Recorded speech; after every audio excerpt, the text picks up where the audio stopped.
गुरुर्ब्रह्मा गुरुर्विष्णु गुरुर्देवो महेश्वरः गुरुसाक्षात् परं ब्रह्म तस्मै श्री गुरवे नमः। ॐ सदाशिवसमारम्भां शङ्कराचार्यमध्यमाम् अस्मदाचार्यपर्यन्तां वन्दे गुरुपरम्पराम्।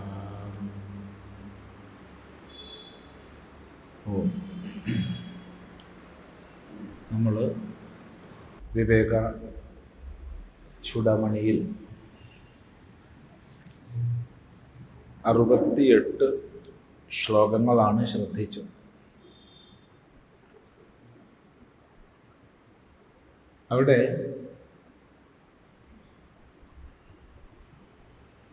ശിഷ്യപ്രശ്നം നമ്മൾ പഠിച്ചു. ഒറ്റ ശ്ലോകത്തിൽ 51-ാമത്തെ ശ്ലോകത്തിൽ കോ നാമ ബന്ധ, ബന്ധം എന്താണ്?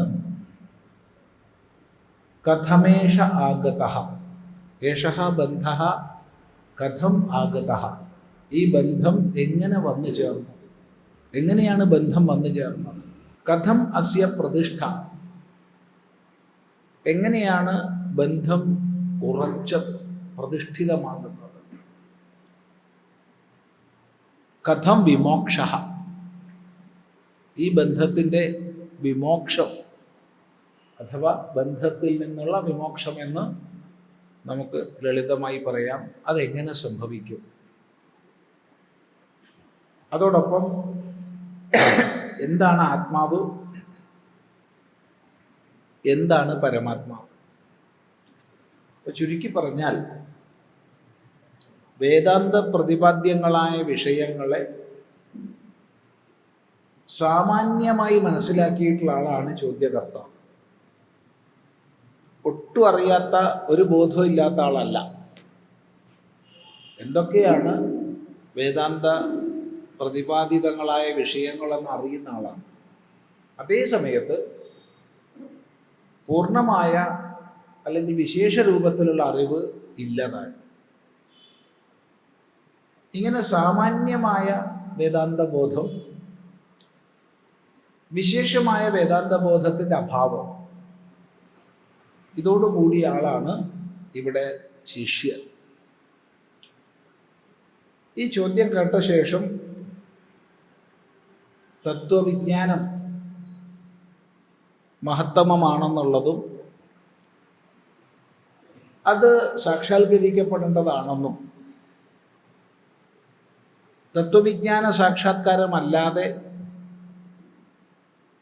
മോക്ഷത്തിന് മറ്റൊരു മാർഗവുമില്ല എന്നും സംശയരഹിതമായി ഗുരുനാഥൻ പറഞ്ഞു. ആ ഭാഗം നമ്മൾ വിസ്തരിച്ച് പഠിച്ചു.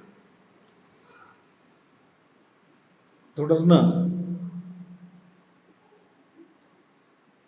ശിഷ്യനെ പ്രശംസിച്ച് ശിഷ്യന്റെ ശ്രദ്ധയെ ഒന്നുകൂടി ആകർഷിച്ച് തത്വവിജ്ഞാനമല്ലാതെ മോക്ഷോപായമില്ല എന്നുറപ്പിച്ച് പറഞ്ഞ ശേഷം ഉത്തരം പറയാൻ ആരംഭിക്കുകയാണ്.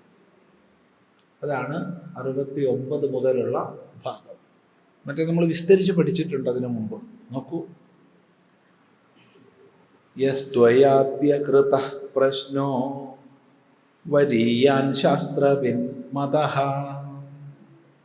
സൂത്രപ്രായോ നിഗൂഢാർത്ഥോ ജ്ഞാതവ്യശ്ച മുമുക്ഷുഭിഃ. യസ്ത്വയാദ്യ കൃതഃ പ്രശ്നോ വരീയാൻ ശാസ്ത്രവിൻ മതഃ സൂത്രപ്രായോ നിഗൂഢാർത്ഥോ ജ്ഞാതവ്യശ്ച മുമുക്ഷുഭിഃ. ഇവിടെ ശിഷ്യൻ ചോദിച്ചു, അതിനെ അഭിനന്ദിച്ചു ഗുരു. എന്ന് മാത്രമല്ല, ജിജ്ഞാസുവിന് ഒരല്പവും വ്യതിചലനം വരാതിരിക്കാൻ വേണ്ടി തത്വവിജ്ഞാനം മാത്രമേ മോക്ഷോപായമുള്ളൂ എന്ന് ഉറപ്പിച്ചു പറഞ്ഞു. അതിനുശേഷമാണ് പറയുന്നത്, യഹ പ്രശ്നഃ ത്വയാ അദ്യ കൃതഃ. യാതൊരു പ്രശ്നം നിന്നാൽ ഇന്ന് ചെയ്യപ്പെട്ടുവോ, ഇപ്പോൾ ചെയ്യപ്പെട്ടുവോ. അദ്യ എന്നുള്ളതിന് ഇന്നെന്നർത്ഥം, ഇന്നെന്നുള്ളതിന് സാന്ദർഭികമായി ഇപ്പോൾ എന്നും അർത്ഥം പറയാം. അദ്യ ഇദാനീം, ഇപ്പോൾ. യാതൊരു പ്രശ്നം നിന്നാൽ ചെയ്യപ്പെട്ടുവോ അത് വരീയാൻ, വളരെ വളരെ ശ്രേഷ്ഠമാണ്. വരശബ്ദത്തിന് സ്വീകരിക്കപ്പെടേണ്ടത്, ഗ്രഹിക്കപ്പെടേണ്ടത് എന്നൊരർത്ഥം. വരിക്കപ്പെടേണ്ടത്, ഗ്രഹിക്കപ്പെടേണ്ടത്, സ്വീകരിക്കപ്പെടേണ്ടത്. വരം. വരം എന്നുള്ളതിന് മറ്റൊരർത്ഥം ശ്രേഷ്ഠം എന്നാണ്. രണ്ടർത്ഥങ്ങൾ പ്രസിദ്ധങ്ങളാണ്. ഈ രണ്ടർത്ഥവും ഇവിടെ യോജിക്കും. വരത്തിൽ വെച്ച് വരമായതാണ് വരിയാൻ. ഏറ്റവും വരമായത് വരിഷ്ഠം. വരിഷ്ഠമാണെന്ന് പറഞ്ഞാൽ പിന്നെ അതിനപ്പുറത്തൊന്നുമില്ല. അപ്പോൾ ഇവിടെ ഗുരുനാഥൻ ശിഷ്യനെ പ്രോത്സാഹിപ്പിക്കുകയും പ്രശംസിക്കുകയും ചെയ്യുന്നത്, നീ ചെയ്ത പ്രശ്നം അങ്ങേയറ്റം സ്വീകരിക്കപ്പെടേണ്ടതാണ്. ആരാൽ? മുമുക്ഷുക്കളാൽ. എന്ന് മാത്രമല്ല, അത് ശ്രേഷ്ഠമാണ്. എന്തുകൊണ്ട്? പരമപുരുഷാർത്ഥത്തിന് കാരണമാകുന്നത് കൊണ്ട്. നമ്മുടെയൊക്കെ ജീവിതത്തിൽ നമ്മുടെ ജന്മത്തെ ധന്യതയിലേക്ക് ഉയർത്തുന്നതാണല്ലോ ശ്രേഷ്ഠം എന്ന് പറയപ്പെടുക. അല്ല, അതൊക്കെ നല്ലത് തന്നെ. എന്ത് താൽക്കാലികങ്ങളായ സുഖഭോഗങ്ങളോ സമ്പദ് ഐശ്വര്യങ്ങളോ നേടിയാൽ അതൊക്കെ നല്ലത് തന്നെയാണ്. ഒന്നിനെ നമ്മൾ മോശം എന്ന് പറയില്ല. നന്നായി നന്നായി തന്നെ പറയാൻ പാടുള്ളൂ. പക്ഷേ മനുഷ്യജീവിതത്തിൽ ശ്രേഷ്ഠ്യം എന്ന് പറയണമെങ്കിൽ, ശ്രേഷ്ഠതയുടെ ഭാവം എന്ന് പറയണമെങ്കിൽ, അത് പരമപുരുഷാർത്ഥത്തിന് കാരണമാക്കണം. അപ്പം നിന്നാൽ ഇപ്പം ചെയ്യപ്പെട്ട പ്രശ്നം പരമപുരുഷാർത്ഥ കാരണമാണ്. അതുകൊണ്ട് വരിയാൻ, തീർത്തും അങ്ങേയറ്റം ശ്രേഷ്ഠമാണ്, ശ്രേയസ്കരമാണ്. എന്ന് മാത്രമല്ല,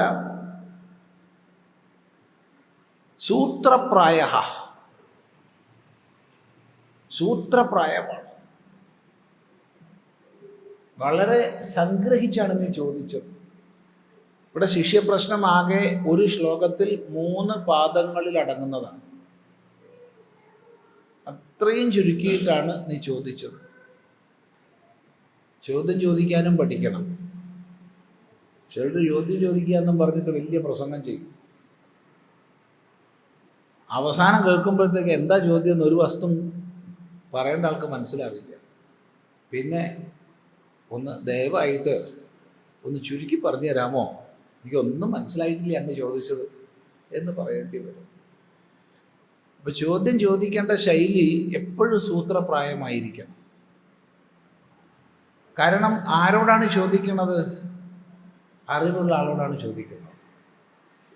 അറിവുള്ള ആളോട് ചോദിക്കുമ്പോൾ സംഗ്രഹിച്ച് ചോദിച്ചാൽ അയാൾക്ക് മനസ്സിലാക്കാനുള്ള കഴിവുണ്ട്. അതുകൊണ്ട് എപ്പോഴും നമ്മൾ ഏതൊരു സംശയം ചോദിക്കുന്നതും സൂത്രപ്രായമായിരിക്കണം. അത് ഗുരുനാഥൻ പ്രശംസിക്കുകയാണ്. ഇനി സംഗ്രഹിക്കാൻ കഴിയാത്ത വിധം സംഗ്രഹിച്ചിട്ടാണ് നീ ഈ ചോദ്യം ഉന്നയിച്ചിട്ടുള്ളത്. മാത്രമല്ല, നിഗൂഢാർത്ഥ, നിഗൂഢമായ അർത്ഥങ്ങളോട് കൂടിയതാണ്. ഇവിടെ രണ്ട് രീതിയിൽ വ്യാഖ്യാനിക്കാം. ഒന്ന്, നിന്റെ ചോദ്യം നിഗൂഢാർത്ഥത്തോടൊത്തതാണ്. രണ്ട്, നീ ചോദിച്ച വിഷയം അത്യന്തം നിഗൂഢമാണ്. അത്യന്തം നിഗൂഢമാണ് എന്നല്ല, ജ്ഞാതവ്യശ്ച മുമുക്ഷുഭിः. മുമുക്ഷുഭിः ജ്ഞാതവ്യഃ ച. മുമുക്ഷുഭിः, മുമുക്ഷുക്കളാൽ. മുമുക്ഷു മോക്ഷേച്ഛു, ഈ ജീവിതത്തിൽ മോക്ഷത്തെ ഇച്ഛിക്കുന്നവനാരോ അയാളാണ് മുമുക്ഷു. മോക്ഷം എല്ലാവിധ ദുഃഖങ്ങളിൽ നിന്നും അഥവാ എല്ലാവിധ പരിമിതികളിൽ നിന്നുമുള്ള ആത്യന്തികമായ മോചനം. എല്ലാ പരിമിതികളിൽ നിന്നും ആത്യന്തികമായി മോചനം വേണം, എല്ലാ ദുഃഖങ്ങളും ഇല്ലാതാകണം. ഈ ഒരു സങ്കല്പത്തോടു കൂടി ജീവിതത്തെ മോക്ഷമാർഗത്തിൽ പ്രവർത്തിപ്പിക്കാൻ നിശ്ചയിച്ചിട്ടുള്ളവനാരോ അയാളാണ് മുമുക്ഷു. ജീവിതത്തിന് വ്യക്തമായൊരു ലക്ഷ്യബോധം ഉണ്ടാവുക എന്നുള്ളത് മുഖ്യം. എല്ലാവരും മുമുക്ഷുക്കളാവണമെന്നൊന്നും പറയുന്നില്ല. ധർമ്മ, അർത്ഥ, കാമ, മോക്ഷങ്ങളാകുന്ന പുരുഷാർത്ഥങ്ങളിൽ ഏത് പുരുഷാർത്ഥത്തെ ഇച്ഛിച്ചായാലും കുഴപ്പമില്ല, നല്ലതാണ്, ജീവിതത്തിൽ ലക്ഷ്യം വേണമെന്നേ ഉള്ളൂ. എന്നാൽ വേദാന്ത ശാസ്ത്രത്തിലേക്ക് പ്രവേശിക്കുന്നത് മുമുക്ഷുക്കളാണ്. എൻ്റെ ജീവിതത്തിൻ്റെ ലക്ഷ്യം എന്നുള്ളത് എല്ലാ പ്രകാരത്തിലുള്ള പരിമിതികളിൽ നിന്നും അഥവാ ദുഃഖങ്ങളിൽ നിന്നുമുള്ള ആത്യന്തിക മോചനമാണ്. സകല പരിമിതികൾക്കും ദുഃഖങ്ങൾക്കും ഹേതുവാകട്ടെ അജ്ഞാനമാണ്. അതുകൊണ്ട് അജ്ഞാനത്തിൽ നിന്നുള്ള മോചനമാണ്. ഈ ഒരു ദൃഢമായ അവബോധത്തോടു കൂടി ജീവിക്കുന്നവനാണ് മുമുക്ഷു. ഇപ്പൊ മുമുക്ഷുക്കളാൽ അറിയപ്പെടേണ്ടതാണ് ഈ വിഷയം. യാതൊന്നിനെ നീ ചോദിച്ചുവോ? ശാസ്ത്രവിന്മതഃ, അവിടെ അത് കുറച്ചൊരു വിഷമം പിടിച്ച ശബ്ദമാണ്. അവിടെ ശാസ്ത്രവിന്മതഃ എന്നുള്ളതിന് ശാസ്ത്രവിദ് എന്നവിടെ പറയാൻ വയ്യ. ശാസ്ത്രവിദ് അധികം മതഃ എന്ന് വേർതിരിക്കാൻ വയ്യ. അപ്പൊ ശാസ്ത്രവിന്മതഃ എന്നുള്ളത് ശാസ്ത്രവിദ്ഭി അല്ലെങ്കിൽ ശാസ്ത്രവിദാം മതഃ എന്നുള്ള അർത്ഥത്തിൽ നമ്മൾ വിഗ്രഹിക്കുന്നതാണ് നല്ലത്. ശാസ്ത്രവിദാം മതഃ എന്ന് പറഞ്ഞാൽ ശാസ്ത്രജ്ഞന്മാരുടെ അഭിപ്രായം. ശാസ്ത്രജ്ഞന്മാരുടെ അഭിപ്രായം നോക്കിയാൽ വേദാന്ത ശാസ്ത്രജ്ഞന്മാരുടെ അഭിപ്രായത്തിൽ നിന്റെ പ്രശ്നം വരിയാൻ വളരെ ഉയർന്നതാണ് എന്നല്ല, നിഗൂഢാർത്ഥമാണ് എന്നല്ല, മുമുക്ഷുക്കളാൽ അറിയപ്പെടേണ്ടതുമാണ്. ഇത് നമ്മൾ ശ്രദ്ധിക്കേണ്ടതാണ്. ഓരോരുത്തരും അവനവന് വേണ്ടി പല പ്രശ്നങ്ങളും ചെയ്യും, നല്ലതാണ്, ചെയ്യണം. പക്ഷെ അത് പൊതുവെ ശാസ്ത്ര വിഷയമാവുക പതിവില്ല. യാതൊരു പ്രശ്നം മൊത്തം സമാജത്തെ പ്രതിനിധീകരിക്കുന്നുവോ, യാതൊരു പ്രശ്നം വൈയക്തികമാണെങ്കിൽ പോലും സമാജത്തിന് മൊത്തം പ്രയോജനകരമാണോ, അതാണ് ശാസ്ത്രത്തിലേറെ വ്യാഖ്യാനിക്കപ്പെടുക. നമ്മൾ പുരാണങ്ങൾ മുഴുവൻ നോക്കിയാൽ മതി. 18 പുരാണങ്ങളിലും ശാസ്ത്രോപദേശത്തിന് കാരണമായി ചെയ്യപ്പെടുന്ന പ്രശ്നം ഒന്നോ അതിലധികമോ ആൾക്കാർ ചെയ്യുന്ന പ്രശ്നങ്ങളായിരിക്കും. പക്ഷേ ആ വിഷയം മൊത്തം സമാജത്തിന് അല്ലെങ്കിൽ സമൂഹത്തിന് മുക്തിപ്രദമാകുന്നത് കൊണ്ട് അത് ആചാര്യൻ ആലേഖനം ചെയ്ത് നമുക്ക് വേണ്ടി തരിക. ഇത് തന്നെയാണ് ഉപനിഷത്തുക്കളിലും ശാസ്ത്രങ്ങളിലൊക്കെയും കാണാനുള്ളത്.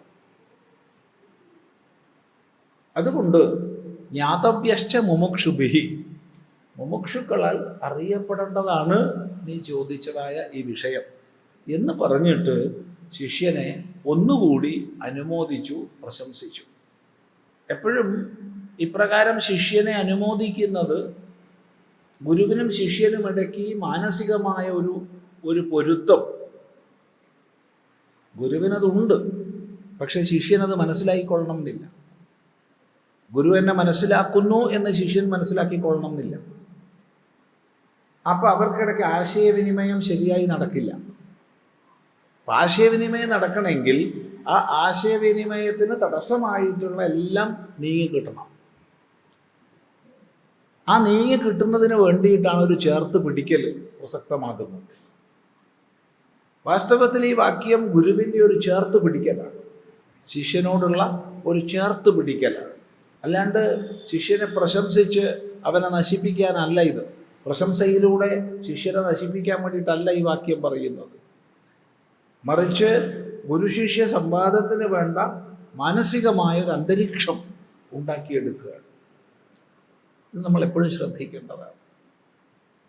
ഇത് കേവലം ഗുരുശിഷ്യ ബന്ധത്തിൽ മാത്രമല്ല, എല്ലാ വ്യവഹാരങ്ങളിലും. അത് പതി പത്നി ബന്ധമായാലും പിതൃപുത്രബന്ധമായാലും ഒക്കെ, സുഹൃത്ത് ബന്ധങ്ങളായാലും ഒക്കെ നമ്മൾ ശ്രദ്ധിക്കേണ്ടതാണ്. എത്ര ഉത്കൃഷ്ടമായ ആശയം പറഞ്ഞതുകൊണ്ടും പ്രയോജനമില്ല. പക്ഷെ പറയുന്നത് അഭിമുഖീകരിപ്പിച്ച ശേഷമായിരിക്കണം പറയുന്നത് നിന്നെ ഞാൻ അറിയുന്നു എന്ന ഭാവനയെ കൈമാറിയതിന് ശേഷമായിരിക്കണം. ഇല്ലെങ്കിൽ നമ്മൾ എത്ര ഉന്നതമായ ആശയം പറഞ്ഞാലും അത് സ്വീകരിക്കപ്പെടില്ല. എത്രയോ ദൃഷ്ടാന്തങ്ങൾ നമുക്ക് ശാസ്ത്രങ്ങളിൽ നോക്കിയാൽ കാണാം. എത്രയോ ദൃഷ്ടാന്തങ്ങൾ. എവിടെ ഗുരുനാഥൻ ഉപദേശിക്കുന്നുണ്ട് അവിടെയൊക്കെ ആദ്യം ഈ ഒരു ചേർത്ത് പിടിക്കൽ നടത്തിയിട്ടായിരിക്കും.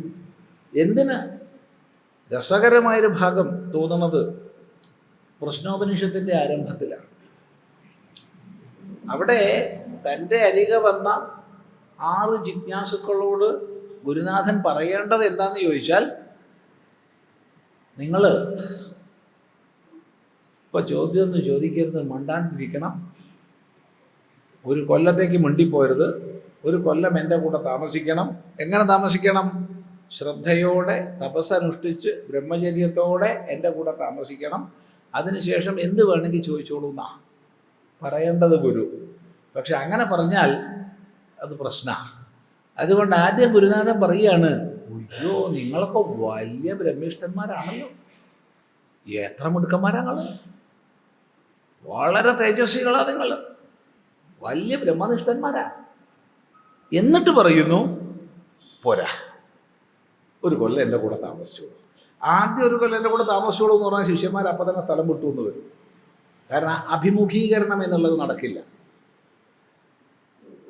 എന്നാൽ അവിടെ പറയുന്നു, നിങ്ങൾ നല്ല ബ്രഹ്മിഷ്ഠന്മാരാണ്, കണ്ടാൽ അറിഞ്ഞൂടെ നിങ്ങൾ മിടുക്കന്മാരാന്നുള്ളത്, നല്ല സാധന സമ്പത്തിയുള്ളവരാ നിങ്ങളെന്ന് കണ്ടറിഞ്ഞൂടെ.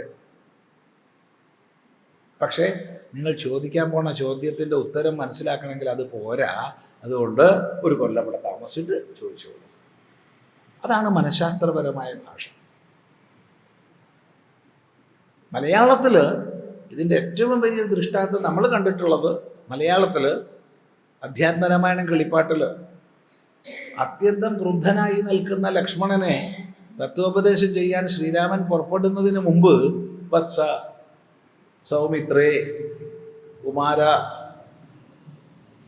എന്ന് വിളിച്ചിട്ട് ഈ ചേർത്ത് പിടിച്ച ശേഷമാണ് ഉപദേശിക്കുന്നത്. അല്ലാണ്ട് ലക്ഷ്മണ നീ കേൾക്ക് ഞാൻ പറയണതെന്ന് പറഞ്ഞാൽ ആ അഭിമുഖീകരണം നടക്കില്ല.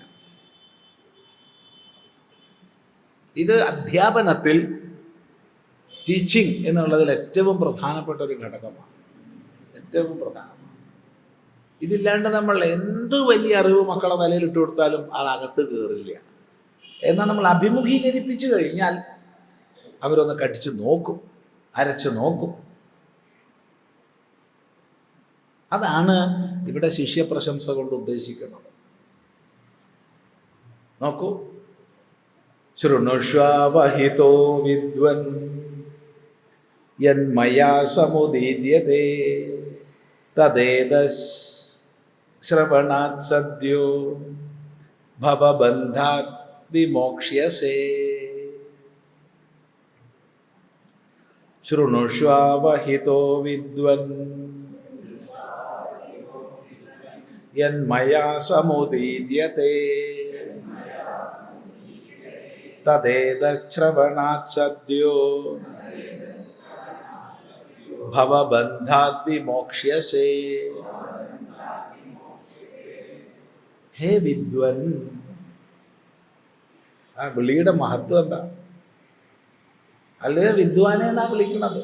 ആരെയാ വിളിക്കുന്നത്? ശിഷ്യനെ.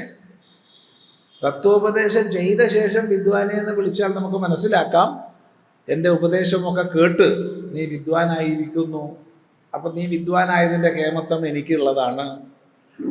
എന്നാൽ ഉപദേശിക്കുന്നതിന് മുമ്പാണ് ഹേ വിദ്വാൻ എന്ന് വിളിക്കുന്നത്.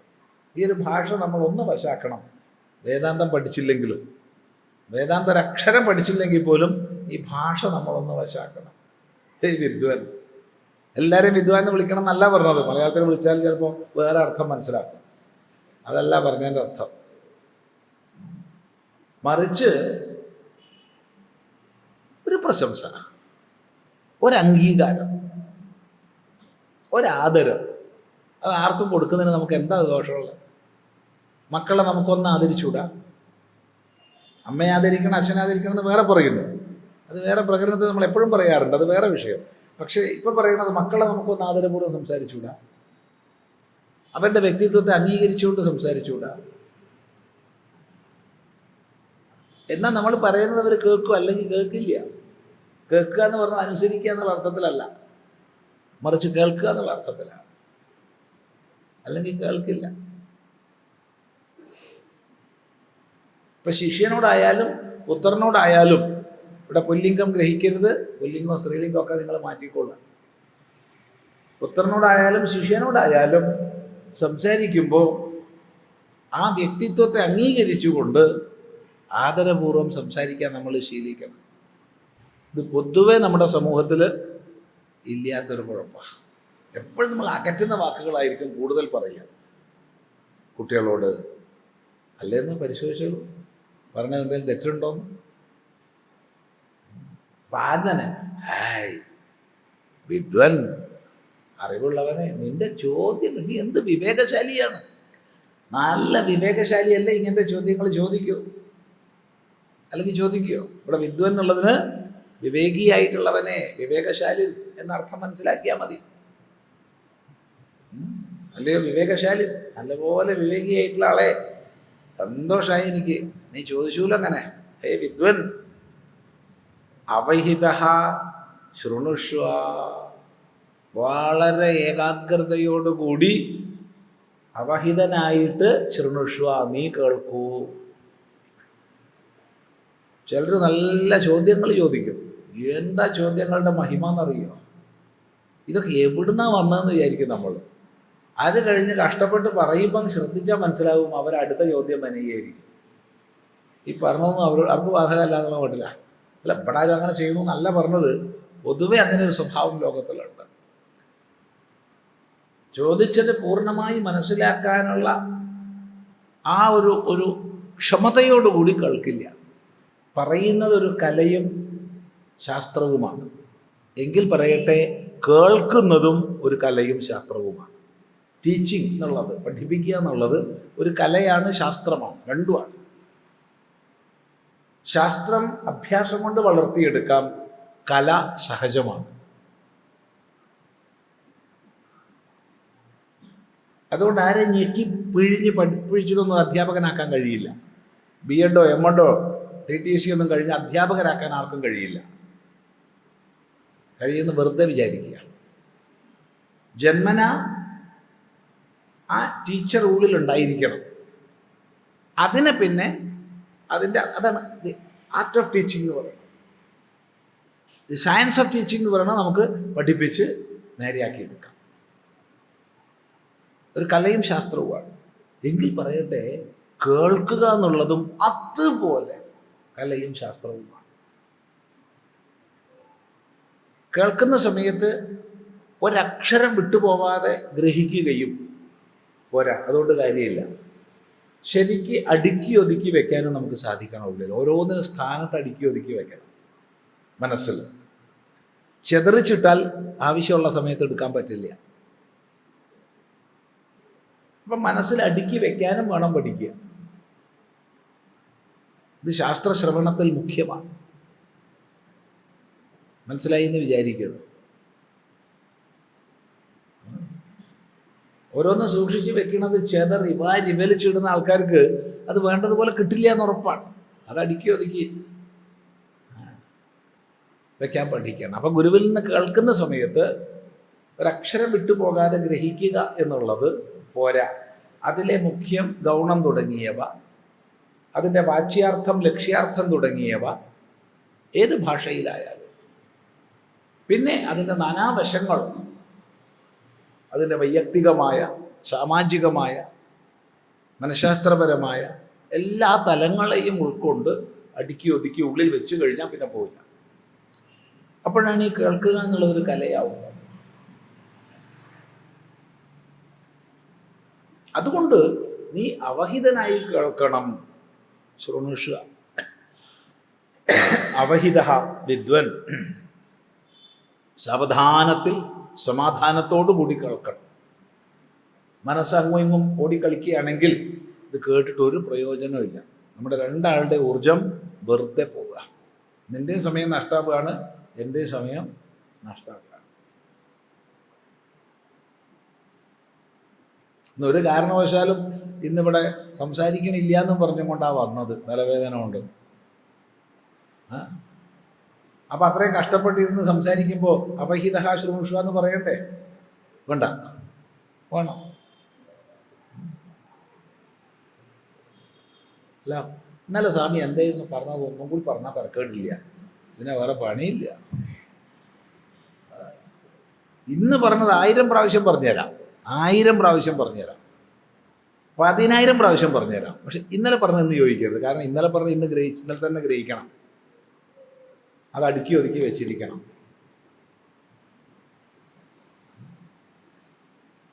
അവഹിത ഭൂത്വ ശൃണുഷ്വ, നീ കേട്ടാലും. യത് എന്താ കേൾക്കേണ്ടത്? യത് യാതൊന്ന് മയാ സമുദീര്യതേ, എന്നാൽ നല്ലതുപോലെ പറയപ്പെടുന്നു. അപ്പൊ എന്നാൽ നല്ലതുപോലെ പറയപ്പെടുന്നത് എന്താണോ അത് നീ അവഹിതനായിട്ട് സാവധാനത്തോടു കൂടി കേൾക്കൂ എന്നാണ് പറഞ്ഞതിൻ്റെ അർത്ഥം. അപ്പം അവിടെ സമുദീര്യത എന്ന് വ്യക്തമായി പറഞ്ഞത്, അവിടെ സമ്യക് ഉപസർഗം ചേർത്തത്, നീ ചോദിച്ചതിൻ്റെ മറുപടി ഞാൻ നല്ലതുപോലെ പറഞ്ഞു തരാമെന്നാണ്. അത് ഒരു പ്രോത്സാഹനമാണ് ശിഷ്യൻ. നീ പറഞ്ഞു തന്നത് ഞാൻ കുറച്ച് കഷ്ണം മുറി അവിടുന്ന് ഇവിടുന്നൊക്കെ പറഞ്ഞു തരാം എന്ന് പറഞ്ഞാൽ അത്ര നമ്മൾ പൂർണ്ണ ശ്രദ്ധയോടുകൂടി ഇരിക്കില്ല. അതുകൊണ്ട് ഞാൻ പറയുന്നത് സമ്യക്കാണ്, നല്ല പോലെയാണ്.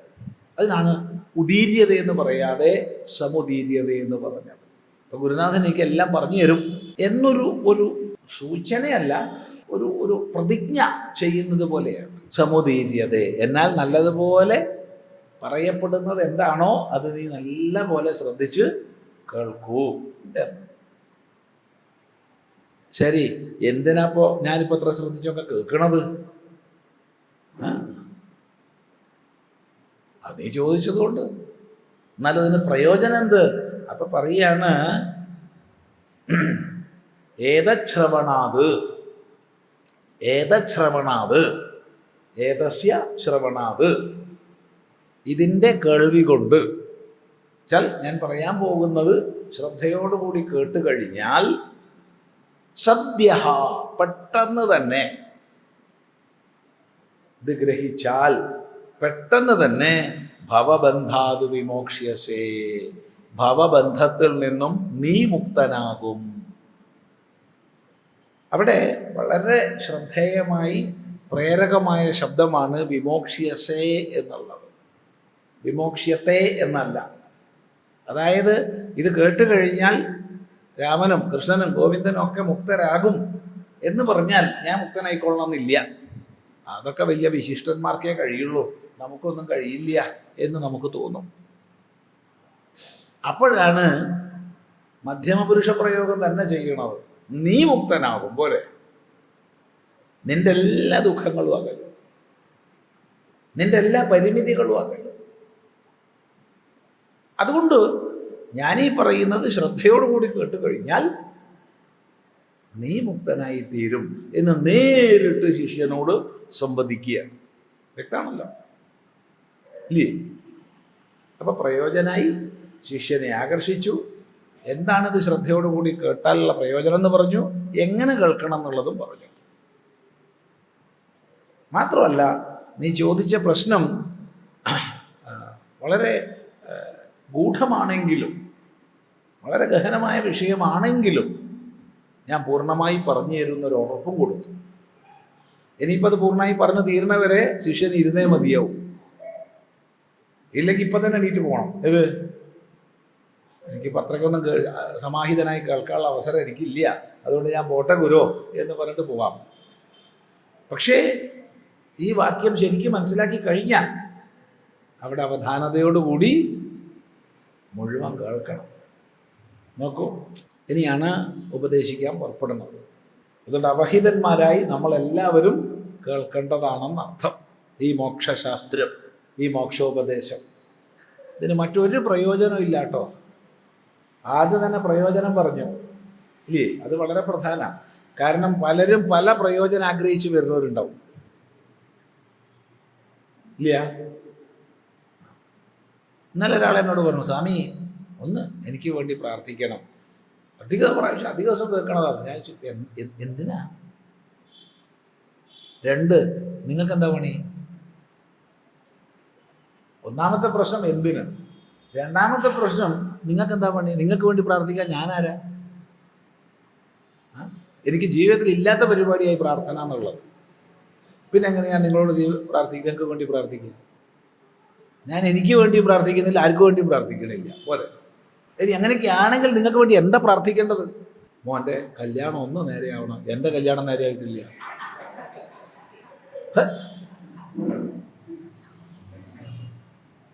എത്ര വയസ്സായി, എത്ര പ്രായമായി എനിക്ക്, ഇതുവരെ എൻ്റെ കല്യാണം നടന്നിട്ടില്ല.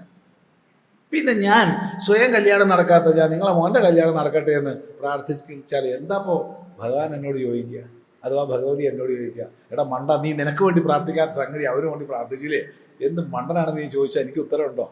അറിയാത്തതുകൊണ്ട് ചോദിക്കുക. ഇനി അങ്ങോട്ട് കഴിഞ്ഞു നിൻ്റെ മോൻ്റെ കല്യാണം കഴിഞ്ഞാൽ നീ മുക്തിയാവുമോ? ഇല്ല. പരാതിയായിട്ട് വരും, അവൾ ശരിയില്ല സ്വാമി, അവനിപ്പോൾ എന്നെ വേണ്ട, അവളെ കെട്ടിയതോടുകൂടി ഇപ്പം എന്നെ വേണ്ട, പരാതിയായിട്ട് വരും. അതില്ലെങ്കിലോ പരാതിയായിട്ട് വരും, സ്വാമി 2 കൊല്ലായി ഒരു ലക്ഷണമൊന്നും കാണുന്നില്ല. ലക്ഷണം കണ്ടു വെച്ചാലോ പാവം വളരെ കഷ്ടപ്പെടുന്നുണ്ട്. ഇത് തീരില്ല, തീരാൻ പോണില്ല. സമുദ്രത്തിൽ തിര പോലെ വന്നുകൊണ്ടേയിരിക്കും. പുതായി പുതായി പുതായി. ഇതിനൊക്കെ ഇപ്പോൾ പ്രാർത്ഥനയ്ക്ക് നമ്മൾ കൂട്ടു നിൽക്കുകയല്ലേ, വേറെ പണിയില്ല. അപ്പൊ പലതിന് വരുന്നവരുണ്ടാവും. വേദാന്തം പഠിച്ചാൽ അതുണ്ടാവും ഇതുണ്ടാവും എന്നൊക്കെ വിചാരിച്ചാൽ സിദ്ധി ഉണ്ടാവും. വേദാന്തം പഠിച്ചാൽ നല്ല പ്രസംഗിക്കാൻ കഴിയും, അപ്പം നല്ല ദക്ഷിണ കിട്ടും. അത്യാവശ്യം ദക്ഷിണ കിട്ടിക്കഴിഞ്ഞാൽ സുഖമായിട്ട് ജീവിക്കാം. അങ്ങനെ ഒക്കെ ശരിയാ, തെറ്റാന്നൊന്നും ഇതിനൊന്നും തെറ്റാന്ന് പറയണില്ല, ഒക്കെ നല്ല കാഴ്ചപ്പാടുകളാണ്. പക്ഷേ ഇവിടെ ഗുരു പ്രയോജനം തുടക്കത്തിലേ പറഞ്ഞു, ഞാൻ പറഞ്ഞു തരുന്നത് കേട്ടാൽ നിനക്ക് വേറെ ഒന്നും കിട്ടാൻ പോണില്ല, നഷ്ടക്കച്ചവടമാണ്. പോവുക ചെയ്യുക, നഷ്ടപ്പെടുക. എന്ത് നഷ്ടപ്പെടും? പരിമിതികൾ നഷ്ടപ്പെടും. എന്ത് നഷ്ടപ്പെടും? ദുഃഖം നഷ്ടപ്പെടും. എന്ത് നഷ്ടപ്പെടും? ബന്ധനം നഷ്ടപ്പെടും. ഒന്നും കിട്ടാൻ പോണില്ല. എന്തെങ്കിലും കിട്ടണമെന്ന് ആഗ്രഹമുള്ളവർ വേദാന്തം പഠിക്കാതിരിക്കുക. ചിലർ ചോദിക്കാം, അപ്പം ജ്ഞാനം കിട്ടില്ലേ സ്വാമി? ഇല്ല, ജ്ഞാനം കിട്ടേണ്ട വസ്തു അല്ല, ജ്ഞാനം സ്വരൂപമാണ്. ഈ അജ്ഞാനവും പരിമിതിയും ബന്ധനവും ഒഴിയാന്നല്ലാതെ വേറൊന്നും കിട്ടാൻ പോണില്ല. അതുകൊണ്ടാണ് മോക്ഷം എന്നുള്ള വാക്ക് വളരെ ശ്രദ്ധിച്ച് ഉപയോഗിക്കേണ്ടതാണ്. മോക്ഷം എന്ന വാക്ക് ഒഴിയലാണ് മോക്ഷം, അല്ലാതെ കിട്ടലല്ല. മോക്ഷം കിട്ടേണ്ട വസ്തുവല്ല. അത് ശ്രദ്ധിക്കുക. ധർമ്മം, അർത്ഥം, കാമം ഇവയിൽ നിന്ന് മോക്ഷത്തിനുള്ള വിശേഷം ധർമാർത്ഥ കാമങ്ങളെ സംബന്ധിച്ച് അവ സമ്പാദിക്കേണ്ടതാണ് എന്ന് പറയാം, അവ നേടേണ്ടതാണെന്ന് പറയാം. മോക്ഷത്തെ നേടേണ്ടതാണെന്ന് പറയാൻ പറ്റില്ല. എന്തുകൊണ്ട്? മോക്ഷം മുച്ചുള് മോചനേ, അത് ഒഴിവാക്കലാണ്, ഒഴിവാവലാണ്. ഒഴിവാവൽ കിട്ടണം എന്ന് പറഞ്ഞാൽ എങ്ങനെയാണ് ശരിയാവുക?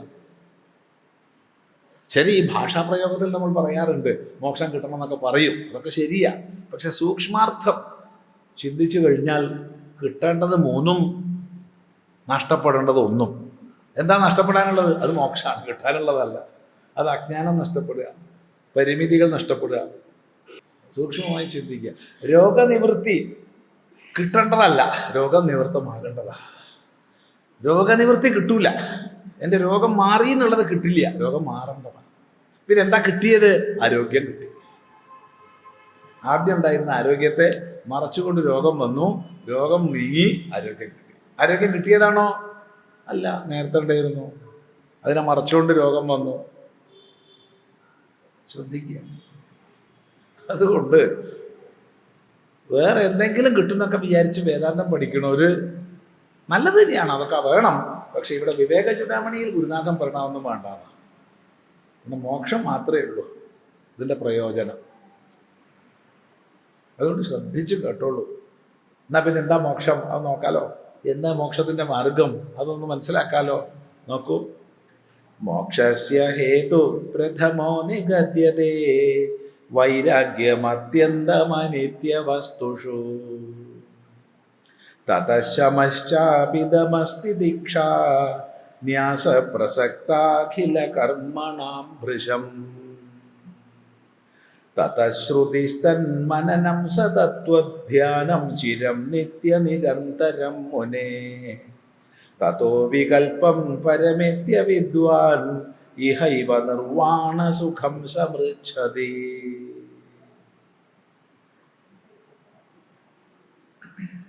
നോക്കൂ. മോക്ഷസ്യ ഹേതു പ്രഥമോ നിഗദ്യതേ വൈരാഗ്യമത്യന്തമനിത്യവസ്തുഷു തതഃ ശമശ്ചാപിതമസ്തി ദീക്ഷാ ന്യാസഃ പ്രസക്താഖില കർമ്മണാം ഭൃശം തതഃ ശ്രുതിസ്തന്മനനം സതത്വധ്യാനം ചിരം നിത്യനിരന്തരം മുനേ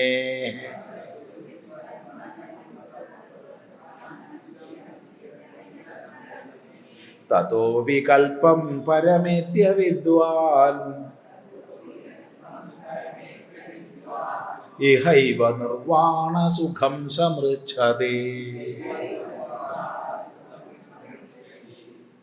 നമ്മുടെ ആചാര്യന്മാരുടെ, സ്വാനുഭൂതി സമ്പന്നന്മാരായ ഗുരുനാഥന്മാരുടെ ഉപദേശങ്ങളുടെ ഒരു പ്രധാന ലക്ഷണമാണ് സൂത്ര ഭാഷ്യ ശൈലി. ആദ്യം സംഗ്രഹിച്ചു പറയും, പിന്നെ വിസ്തരിച്ചു പറയും. അത് അത്ഭുതമാണ്. വിശേഷിച്ചും വേദാന്ത പഠനത്തിൽ ഉടനീളം ഈ വിശേഷം കാണാം. ആദ്യം സംഗ്രഹിച്ചു പറയും, പിന്നെ അതിനെ വിസ്തരിച്ചു പറയും. വാസ്തവത്തിൽ ഇവിടെ വിവേക ചൂടാമണിയിൽ മുഴുവൻ ശ്ലോകങ്ങളിലൂടെ 580 ശ്ലോകങ്ങളിലൂടെ പറയുന്ന ആശയത്തെ ഈ 2 ശ്ലോകങ്ങളിൽ ആദ്യം സംഗ്രഹിച്ച് ഉപദേശിക്കുന്നു. എന്നിട്ട് ഇതിൻ്റെ വിപുലീകരണമാണ് തുടർന്ന് ചെയ്യുന്നത്. അപ്പോൾ ശിഷ്യനത് നല്ലപോലെ ഉറയ്ക്കും. അപ്പം സംഗ്രഹിച്ച് പറയണത് നോക്കൂ. ഇതിൻ്റെ വിസ്തരണമാണ് നമുക്ക് പഠിക്കാനുള്ളത്. മോക്ഷസ്യ ഹേതുഹു പ്രഥമഃ നിഗദ്യതേ വൈരാഗ്യം അത്യന്തം അനിത്യവസ്തുഷു. മോക്ഷസ്യ പ്രഥമഃ ഹേതുഹു അനിത്യവസ്തുഷു അത്യന്തം വൈരാഗ്യം ഇതി നിഗദ്യതേ. മോക്ഷത്തിൻ്റെ ഹേതു കാരണം. മോക്ഷം മോക്ഷം മോക്ഷം എല്ലാ ദുഃഖങ്ങളിൽ നിന്നുമുള്ള, പരിമിതികളിൽ നിന്നുമുള്ള ആത്യന്തികമായ മോചനം. താത്കാലികമായ മോചനമല്ല. താത്കാലികങ്ങളായ മോചനങ്ങൾക്ക് പല ഉപായങ്ങളും ഉണ്ടാവും, പല ഉപായങ്ങളും ഉണ്ട്. അവയൊന്നും നമ്മൾ തള്ളുന്നില്ല കേട്ടോ, അവയൊന്നും നമ്മൾ വേണ്ടാന്നൊന്നും പറയുന്നില്ല. ഇതിനെ 10 മണിക്ക് പൂട്ടേണ്ട ബാറുകളൊക്കെ മദ്യവിൽപ്പനശാല 12-ന് പൂട്ടിയാൽ മതി എന്ന് പറഞ്ഞിട്ടുണ്ട്. നമ്മൾ അംഗീകരിക്കുന്നു. 2 മണിക്കൂർ കൂടി ദുഃഖനിവൃത്തിക്ക് സന്ദർഭം കൊടുത്ത മഹാമനസ്കതയെ നമ്മൾ നമസ്കരിക്കും. ദുഃഖനിവൃത്തി ഉണ്ടാവുന്നുണ്ട്. അല്ല അടിച്ച് ഫിറ്റാവുമ്പോൾ ദുഃഖനിവൃത്തി, ഒരു ദുഃഖം അറിയും. അതെ, താത്കാലികം മാത്രം. അതം കഴിയുമ്പോഴത്തേക്കോ ദുഃഖം 100 ഇരട്ടി കൂടി. അപ്പം എന്താ ചെയ്യാച്ച? അപ്പം വീണ്ടും പോയി അടിക്കും, വീണ്ടും ഗവൺമെന്റിന് തന്നെ വരുമാനം. കാരണം താൽക്കാലിക ശമനമല്ലേ ഉള്ളൂ. അപ്പൊ താൽക്കാലിക ശമനം കൂട്ടിക്കൊണ്ടേയിരിക്കണം, അതുകൊണ്ട് അടിച്ചുകൊണ്ടേയിരിക്കണം, മദ്യം കുടിച്ചുകൊണ്ടേയിരിക്കണം. അതുകൊണ്ട് ആത്യന്തിക ദുഃഖനിവൃത്തി അതാകുന്നു മോക്ഷം. ആത്യന്തികമായ ദുഃഖനിവൃത്തി അത് സ്വർഗത്ത് പോയാലും വൈകുണ്ഠത്ത് പോയാലും കൈലാസത്ത് പോയാലും ഒന്നും തരപ്പെടില്ല. അതെല്ലാം താത്കാലികം, എല്ലാം താത്കാലികം. സ്വരൂപബോധത്തിൽ നോക്കൂ, ഒരിക്കലും എന്നിൽ നിന്ന് വിടാത്ത, ഒരിക്കലും എന്നിൽ നിന്ന് വിടാത്തത് ഒന്നേ ഉള്ളൂ, അത് ഞാൻ മാത്രമാണ്. ബാക്കി ആരെന്നെ വിടില്ല എന്ന് നമ്മൾ വിചാരിച്ചാലും വിടില്ലേ? നമ്മൾ ഒന്നാണെന്നൊക്കെ പറഞ്ഞ് മന്ത്രമൊക്കെ ചൊല്ലി അഗ്നിസാക്ഷിയായിട്ടൊക്കെ വട്ടം ചുറ്റിയാലും പിറ്റേന്ന് ഡൈവോഴ്സ് പെറ്റീഷനുമായിട്ട് പോകും. ഇല്ല എന്നൊന്നും പറയാൻ വയ്യ. അച്ഛൻ വിടും, അമ്മ വിടും, മോള് വിടും, മോൻ വിടും, ഒക്കെ വിടും. ഒരിക്കലും എന്നെ വിടാത്ത ഒന്നേ ഉള്ളൂ, അത് ഞാൻ മാത്രമാണ്. അതുകൊണ്ട് ആത്യന്തിക ദുഃഖനിവൃത്തി എന്നുള്ളത് തന്നിൽ സംഭവിക്കേണ്ടതാണ്, ഇവിടെ സംഭവിക്കേണ്ടതാണ്, ഇപ്പോൾ സംഭവിക്കേണ്ടതാണ്. തന്നിൽ, ഇവിടെ, ഇപ്പോൾ. അങ്ങനെയുള്ള മോക്ഷത്തിൻ്റെ ഹേതു, എങ്ങനത്തെ ഹേതു? പ്രഥമ ഹേതു, ഒന്നാമത്തെ ഹേതു, ഒന്നാമത്തെ കാരണം പറയാം. അനിത്യവസ്തുഷു അത്യന്തം വൈരാഗ്യം ഇത് നിഗദ്യത. അനിത്യവസ്തുക്കളിലുള്ള അത്യന്തമായ വൈരാഗ്യമാണ് മോക്ഷത്തിൻ്റെ ഒന്നാമത്തെ ഹേതു. ഇവിടെ എല്ലാവരും വിരക്തരാവണമെന്നൊന്നും ആചാര്യം പറഞ്ഞിട്ടില്ല കേട്ടോ. ആരാണോ മോക്ഷം ഇച്ഛിക്കുന്നത് അവരോടാ പറയണത്. അപ്പൊ മുമുക്ഷുവെ സംബന്ധിച്ച് അനിത്യവസ്തുക്കളിലുള്ള, അനിത്യവസ്തുക്കൾ, നിത്യങ്ങളല്ലാത്ത വസ്തുക്കൾ ഏതാ? ഈ പ്രപഞ്ചത്തിലെ എല്ലാം, ഈ ലോകത്തിൽ നമുക്ക് അറിയുന്നതും അനുഭവിച്ചതും ഇനിയും അനുഭവിക്കാനുള്ളതും പോരാ, പരലോകം തുടങ്ങിയവയിൽ ഉണ്ടെന്ന് കേൾക്കപ്പെട്ടതും ഒക്കെയായ സകല വിഷയങ്ങളും. അതൊക്കെ കേട്ടതാണ്, അനുശ്രവികമാണ്. സ്വർഗത്ത് പോയാൽ അത് കിട്ടും, ഇത് കിട്ടും എന്നൊക്കെ നമ്മൾ വിചാരിച്ചു വെച്ചിട്ടുണ്ട്. അങ്ങനെയുള്ള എല്ലാം. അപ്പൊ ഐഹികവും പാരത്രികവുമായ സകല വിഷയങ്ങളും. ഇപ്പം മുമ്പൊക്കെ ആണെങ്കിൽ ആചാര്യന്മാരുടെ ഭാഷ ബഹുരസാണ്. ഈ ഐഹികം എന്നുള്ളതിന് അവർ പറയും സ്രക് ചന്ദന വനിതാദിഷു എന്നൊക്കെയാ പറയുക.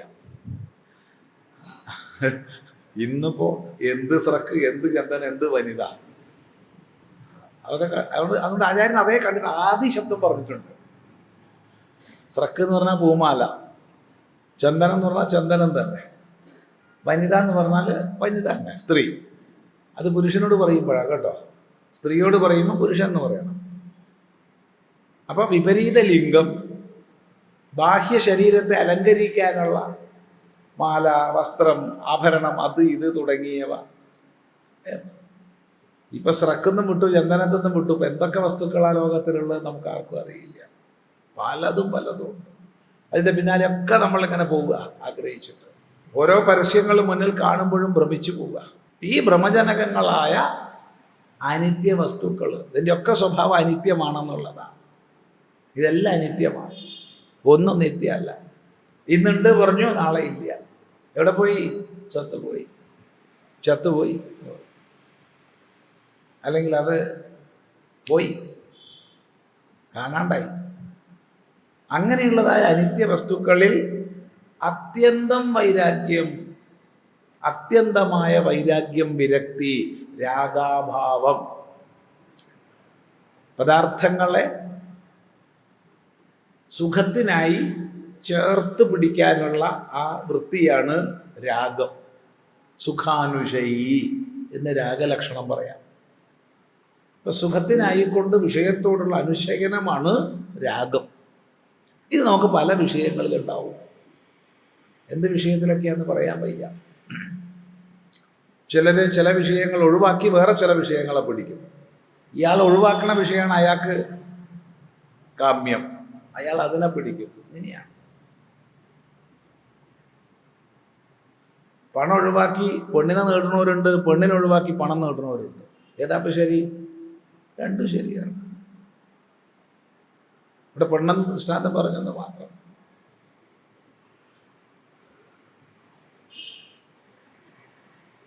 എന്താണോ അനിത്യമായ വസ്തുവിലുള്ള രാഗം, അത് ഒഴിഞ്ഞ അവസ്ഥ. എങ്ങനെ ഒഴിഞ്ഞ അവസ്ഥ? അത്യന്തമായി ഒഴിഞ്ഞ അവസ്ഥ.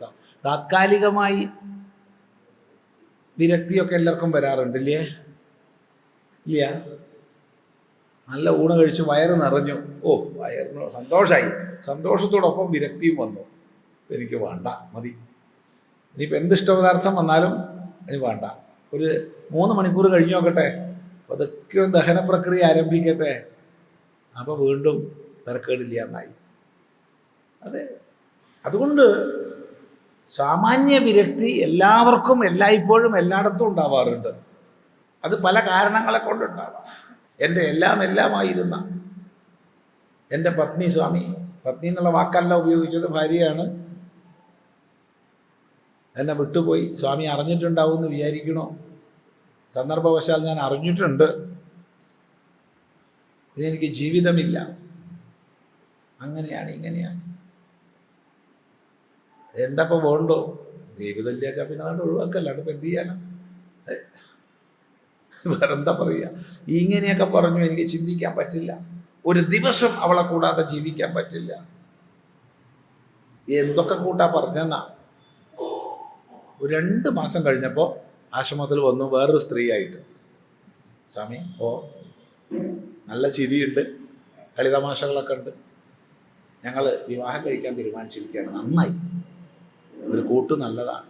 എപ്പോഴും അവർക്കൊരു കൂട്ട്, നിങ്ങൾക്കൊരു കൂട്ട്, ഇതാണ് ശരി. നിങ്ങൾ അന്ന് പറഞ്ഞതൊക്കെ തെറ്റായിരുന്നു. അന്ന് വികാരാധിക്യത്തിൽ, വിരക്തി പാരമ്യത്തിലായിരുന്നു. ഈ ലോകമേ എനിക്ക് വേണ്ട, ജീവിതമേ വേണ്ട. ഒരു സന്യസിക്കുന്ന ആൾ പോലും ജീവിതം വേണ്ടെന്ന് പറയാറില്ല. ഇയാൾ അതിനേക്കാൾ വലിയ വിദഗ്ധനായി പോയതാ.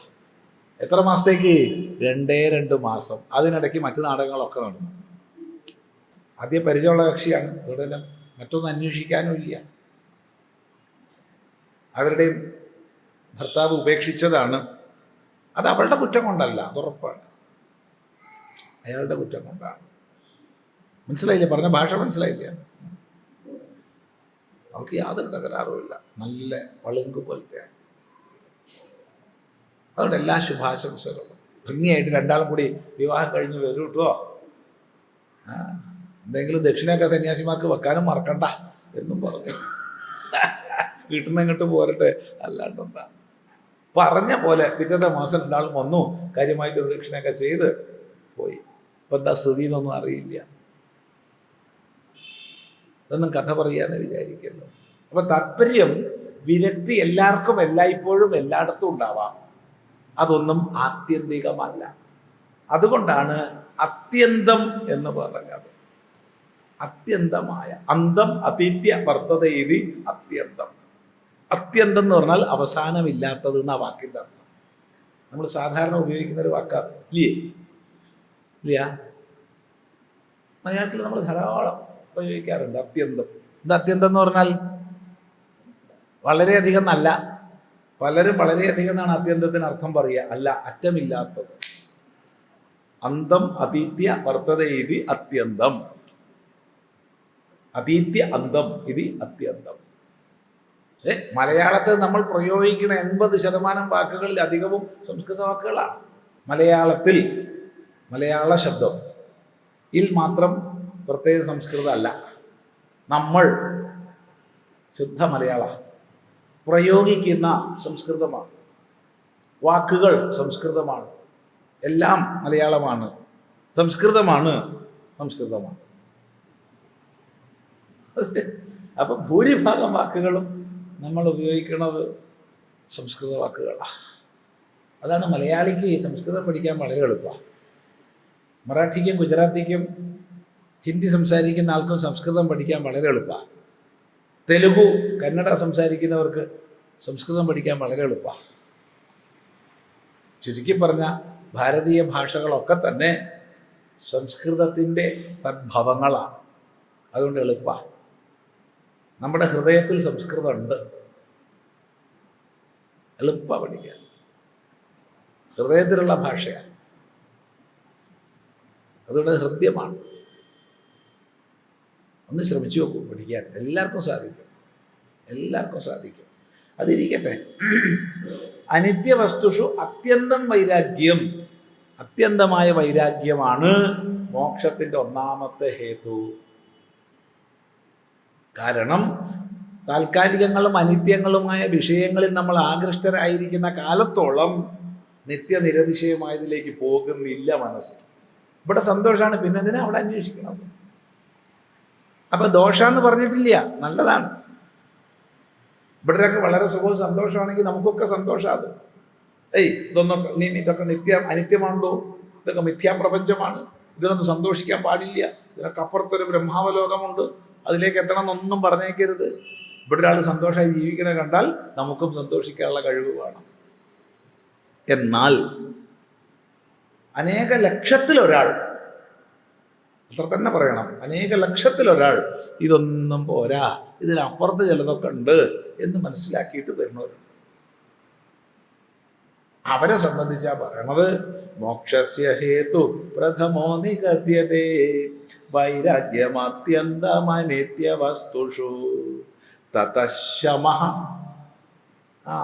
തതഃ ശമഃ, അനന്തരം ശമം. ശമം മനസ്സിൻ്റെ നിയമനം, മനസ്സിൻ്റെ നിയന്ത്രണം, മനസ്സിൻ്റെ അടക്കം, ശമിച്ച സ്ഥിതി. ഈ ശമിക്കുക എന്നുള്ളത് നമ്മൾ സാധാരണ പറയാറുണ്ടില്ലേ? വിശപ്പ് ശമിച്ചു, ദാഹം ശമിച്ചു എന്നൊക്കെ പറയാറില്ലേ? ഇല്ലേ? അതെ, ദാഹശമനം വന്നു, അല്ലെങ്കിൽ വിശപ്പ് ശമിച്ചു എന്നൊക്കെ പറയാറുണ്ട്. ഈ തിളയ്ക്കുന്ന അവസ്ഥ ഉണ്ടല്ലോ മനസ്സിൻ്റെ, ഒന്ന് അടങ്ങി ശാന്തമായി, ശീതളായി, തണുത്തു. ഇപ്പോൾ പരക്കം പാച്ചിലൊക്കെ അവിടെ നിന്നു. ഇപ്പം നമ്മുടെ നിയന്ത്രണത്തിലാണ്. പ്രവർത്തിക്കേണ്ടതിലേക്ക് പ്രവർത്തിക്കും, നിവർത്തിക്കേണ്ടതിൽ നിന്ന് നിവർത്തിക്കും. അതാണ് ശമം. ഇപ്പം സാമാന്യമായിട്ട് പ്രാഥമികമായിട്ട് മനോനിഗ്രഹം അല്ലെങ്കിൽ മനോനിയമനം എന്നൊക്കെ ശമത്തിന് അർത്ഥം പറയും. ആരും തെറ്റിദ്ധരിക്കരുത്, മനസ്സിനെ കൊല്ലുമൊന്നും അല്ലാതെ. ശാസ്ത്രപ്രവൃത്തിയിൽ നിന്ന് ഭിന്നങ്ങളായ വിഷയങ്ങളിൽ നിന്നുള്ള നിയമനമാണ്. ശ്രവണാദി വ്യതിരിക്ത വിഷയേഭ്യഃ മനസഃ നിഗ്രഹഃ ശമഃ. ശ്രവണാദി വ്യതിരിക്ത, ശ്രവണഭിന്നങ്ങളായ വിഷയങ്ങളിൽ നിന്നുള്ള പിന്തിരിപ്പിക്കൽ. ശ്രവണാനുസാരിയായതിലേക്ക് പ്രവർത്തിപ്പിക്കണം. സത്സംഗങ്ങളിൽ പ്രവർത്തിപ്പിക്കണം, ശാസ്ത്രശ്രവണങ്ങളിൽ പ്രവർത്തിപ്പിക്കണം. അത് പ്രത്യേകം ശ്രദ്ധിക്കുക. അല്ലാതെ എല്ലാത്തിൽ നിന്നും പിന്തിരിക്കലല്ല ശമം. ഞാൻ മനസ്സിനെല്ലാത്തിൽ നിന്നും പിന്തിരിപ്പിച്ചിരിക്കുക സ്വാമി, എന്നിട്ടോ നീ ഇപ്പം എവിടെയുള്ളത്? അതൊരു പിടിയില്ല. അബദ്ധവും അത്യബദ്ധവും എല്ലാത്തിൽ നിന്നും പിന്തിരിപ്പിച്ചാൽ ഉണ്ടാവാൻ പോണത് ഭീകരാണേ. അതുകൊണ്ട് ഭഗവാൻ വ്യക്തമായി നമ്മളോട് പറഞ്ഞു തരും, യഥോ നിശ്ചരതി മനശ്ചഞ്ചലം അസ്ഥിരം തതസ്തോ നിയമ്യ ആത്മന്യേവ വശം നയേ. മനസ്സിനെ നിയമിച്ച് തന്നിലേക്ക് ഒതുക്കുക വേണ്ടത്, അല്ലാണ്ട് എല്ലാത്തിൽ നിന്നും ഒതുക്കുകയല്ല.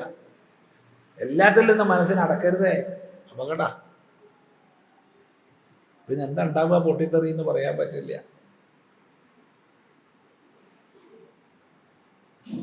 അതുകൊണ്ട് ശമം എന്നുള്ളത് മനസ്സിൻ്റെ ഈ തിളയ്ക്കുന്ന അവസ്ഥ ശാന്തായി.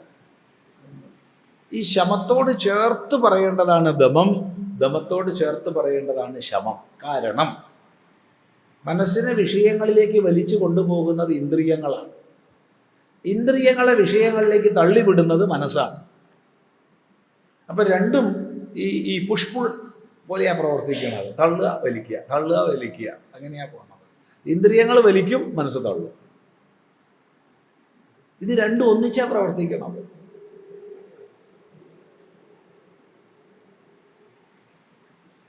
ഞാൻ നല്ലൊരു രൂപം കണ്ടു, നല്ല രൂപം, എന്താ, ഞാൻ വല്ലാതെ ആകർഷിക്കപ്പെട്ടു എന്ന് പറഞ്ഞു. എന്തുകൊണ്ട്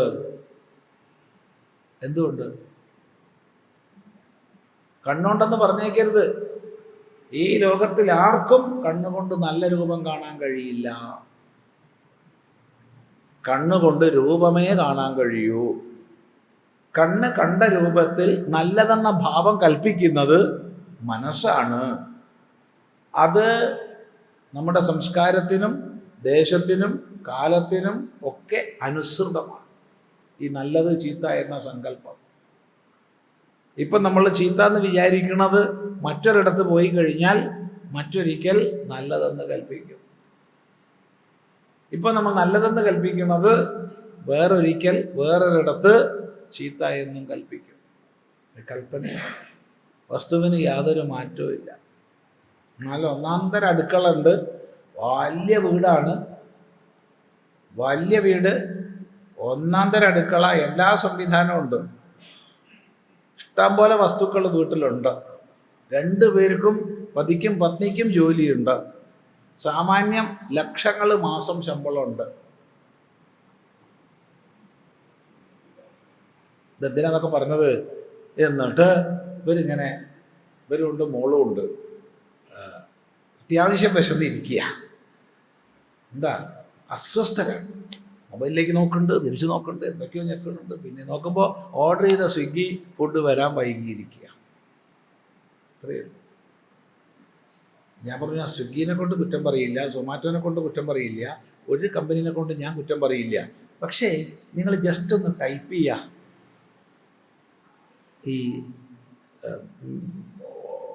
ഉടമസ്ഥൻ്റെ ശല്യം സഹിക്ക വയ്യാതെ മാനസിക സംഘർഷത്തോടു കൂടി ഇത് വിതരണം ചെയ്യുന്നവൻ വഴിയിൽ നിന്ന് അതിലേക്ക് മൂത്രമൊഴിച്ചതായ സംഗതി ഒന്ന് ടൈപ്പ് ചെയ്ത് കണ്ടെത്തൂ. അതൊന്നും ഉണ്ടാവില്ല സ്വാമി, ഞാൻ കള്ളം പറയുകയാണല്ലോ, നിങ്ങൾ നോക്കണ്ട, നിങ്ങൾ ടൈപ്പ് ചെയ്ത് നോക്കൂ. ഉടനെ അവർക്ക് ആദ്യം തന്നെ കിട്ടിയത്.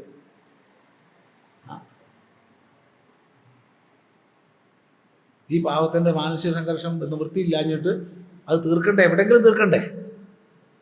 അപ്പോൾ എന്ത് ചെയ്തു? താൻ ഭക്ഷണ വിതരണം കൊണ്ടുപോകണ വസ്തുവിൽ മൂത്രമൊഴിച്ച് വെച്ചു, സമാധാനമായി. അപ്പം എന്താ ഗുണം ഉണ്ടാവുക? നല്ല സ്വാദ്, നല്ല ഉപ്പിനും പുളിക്കൊന്നും ഒരു കുറവും ഇല്ല. ഇത്രയേ ഉള്ളൂ, വേറെ ഒന്നുമില്ല പറഞ്ഞു.